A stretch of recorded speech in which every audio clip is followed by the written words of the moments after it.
গেল কয়েক বছর ধরেই টানাপোড়েনে দেশের অর্থনীতি। আসছে নতুন বছরের বাজেট, যেখানে বাড়তি অর্থের জোগানে তৎপর সরকার। সেই সময়ে নতুন করে আলোচনায় দেশের বাইরে পাচার হয়ে যাওয়া অর্থ ফিরিয়ে আনার উদ্যোগ। সবচেয়ে বেশি অর্থ পাচার হয় যেসব দেশে, তার একটি তালিকা করেছে অর্থ পাচার সংক্রান্ত টাস্কফোর্স। আইনি প্রক্রিয়া সহজ করার জন্য শুরু হয়েছে চুক্তি প্রণয়নের কাজও।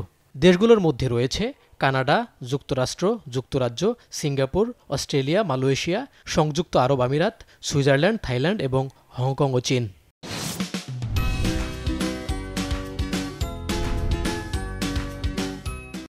উদ্যোগ যারা নিয়েছেন তাদেরকে উদ্যোগী হতে হবে। They have to start some procedures.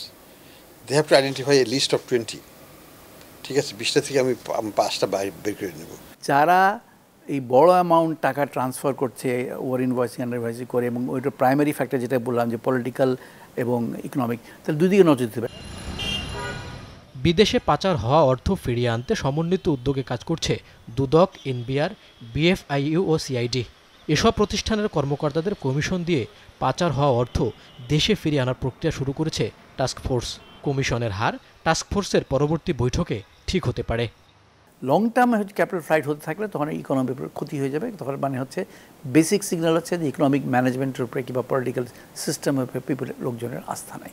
তো সেটাকে অ্যাটাক করতে হবে। লিগ্যাল সাইড থাকতে হবে। আমাকে তো চাইলেই মিস্টার এক্সকে ঢুকিয়ে দিলাম মাননীয় অর্থ পাচারকারী বলে, সেটা তো হবে না। আমাকে যথেষ্ট প্রমাণ দেখাতে হবে যে এই মিস্টার এক্স এইভাবে সম্ভবত এই টাকার অ্যামাউন্টগুলো নিয়ে গেছে। যদিও এ বিষয়ে খুব একটা সম্ভাবনা দেখছেন না বিশ্লেষকরা, কেননা কাজে আসেনি আগের অর্থ বছরেও 7% কর দিয়ে বিদেশে পাচার করা সম্পদ দেশে ফেরত আনার উদ্যোগ। যদি আমরা ইকোনমিক ম্যানেজমেন্ট নেগলেক্ট করি, পলিটিক্যাল ইনক্লুশন যদি না থাকে, আমাদের পার্লামেন্টারি ডেমোক্রেসি যদি ঠিকমতো ফাংশন না করে, তো একটা তো সংখ্যা তৈরি হয়ে যাবে। আচ্ছা, এই সরকারের পরে কি হবে? যারা মানি লন্ডারিং করেছে, বিদেশে টাকা নিয়ে গেছে, সেরকম 4-5টা ব্যক্তি বা প্রতিষ্ঠানকে আইডেন্টিফাই করে তাদেরকে টেক দেম টু টাস্ক।